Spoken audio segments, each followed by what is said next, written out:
Buenas tardes, mi nombre es Michelle Ramírez Romero del grado 11.1.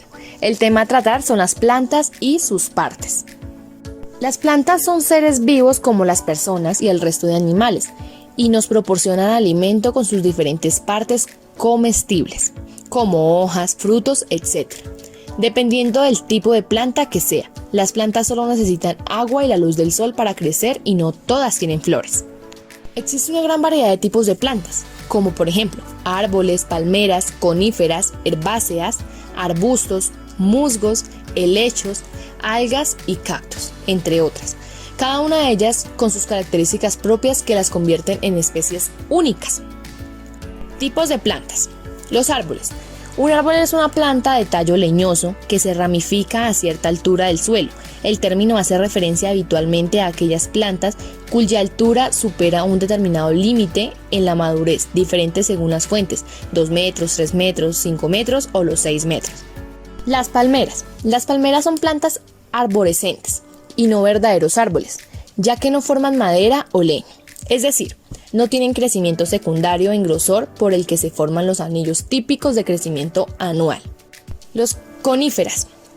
Las coníferas son plantas con semillas de un tipo llamado cono o cojinete y actualmente existen más de 150 especies, las cuales todas son árboles o arbustos, dominando así bosques en latitudes altas con sus hojas perennes, en forma de aguja y como por ejemplo pinos, cedros, abetos, píceas y secuoyas.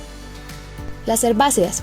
Las plantas herbáceas son plantas vasculares que no tienen tallos leñosos persistentes sobre el suelo, incluidas muchas plantas perennes y casi todas las anuales y bienales. Las plantas herbáceas incluyen gramíneas, hierbas y helechos.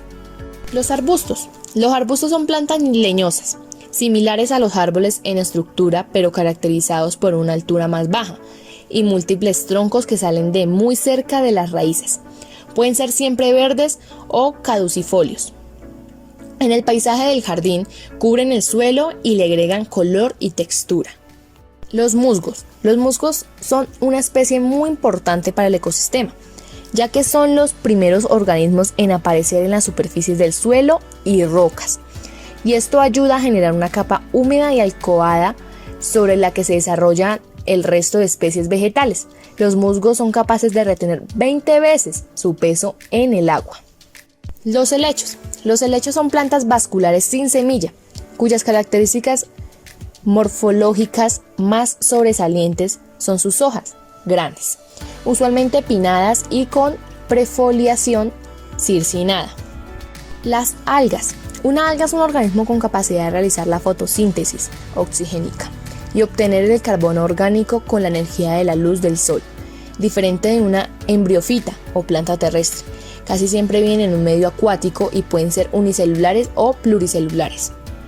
Los cactus. Los cactus son plantas muy demandadas, fáciles de cuidar, de especies muy variadas, multitud de tamaños que se ajustan a cualquier espacio y, demás, están de moda.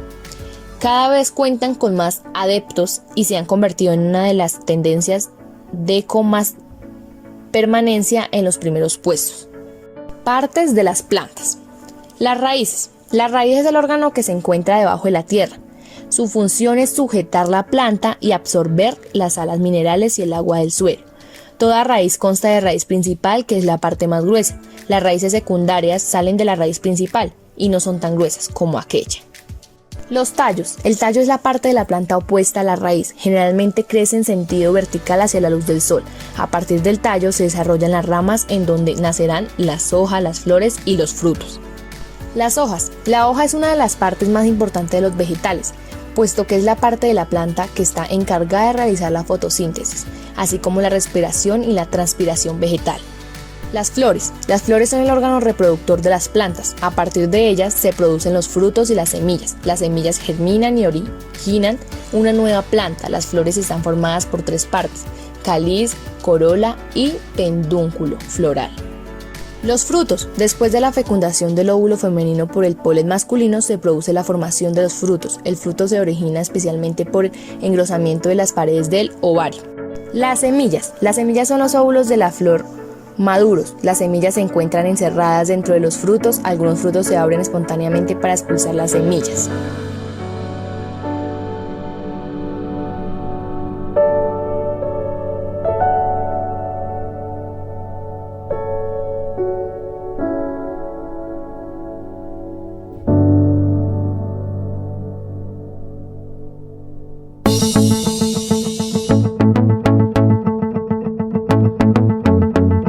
Biblioteca es una producción de la Institución Educativa Rural Departamental La Fuente y la Licenciatura en Ciencias Naturales de la Universidad de La Sabana.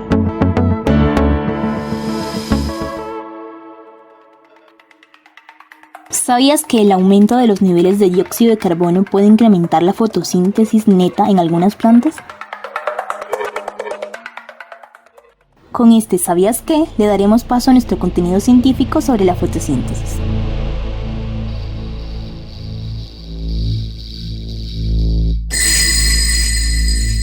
La fotosíntesis es el proceso a través del cual la energía de la luz se convierte en energía química, en forma de azúcares, en el que se crean moléculas de glucosa y otros azúcares, que proporcionan energía y carbono a partir de agua y dióxido de carbono, mientras que se libera oxígeno como subproducto. Esto se puede producir en plantas, algas y algunos productos de bacterias. Para que se lleve a cabo la fotosíntesis se necesita sol, que es la energía solar, gas carbónico, CO2, que entrará por los estomas de las hojas, la clorofila, que es un pigmento verde que se encuentra en los cloroplastos, siendo parte importante de las reacciones dependientes de la luz, que tiene como función absorber la energía de la luz solar y por esta razón las plantas son verdes. También se necesita agua y sales minerales, las cuales son absorbidas por las raíces. La reacción química de la fotosíntesis. Durante este proceso, con la mediación de las moléculas de clorofila, la radiación solar convertirá 6 moléculas de CO2 y 6 moléculas H2O en una molécula de glucosa, conformada por carbono, hidrógeno y oxígeno, formando un azúcar fundamental para la vida de la planta. ¿Cuáles son las fases de la fotosíntesis? La fotosíntesis de la clorofila, también llamada fotosíntesis oxigénica, se lleva a cabo por etapas en 2 fases. Fase luminosa. La fase luminosa o reacción dependiente de la luz es el paso de la fotosíntesis en la que se convierte energía solar en energía química.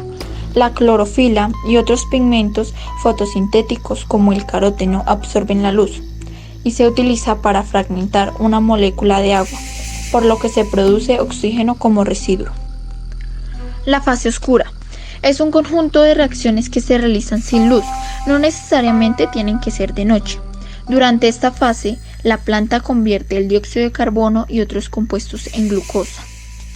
Estas reacciones toman los productos de la fase luminosa, que son básicamente ATP, adenosín trifosfato, y NADPH, nicotín adenín dinucleótido fosfato, y realizan más procesos químicos sobre ellos. Las reacciones de la fase oscura son la fijación del carbono y el ciclo de Calvin. Elementos que intervienen en la fotosíntesis. Los factores externos más importantes que intervienen en el rendimiento de la fotosíntesis son la temperatura. Cada especie vegetal tiene un intervalo de temperaturas en la que se sienten más cómodos. La concentración de dióxido de carbono. El rendimiento aumenta con la concentración de CO2. La concentración de oxígeno. Cuanto más oxígeno, menor rendimiento. La intensidad luminosa. A mayor intensidad luminosa, mayor rendimiento. El tiempo de iluminación.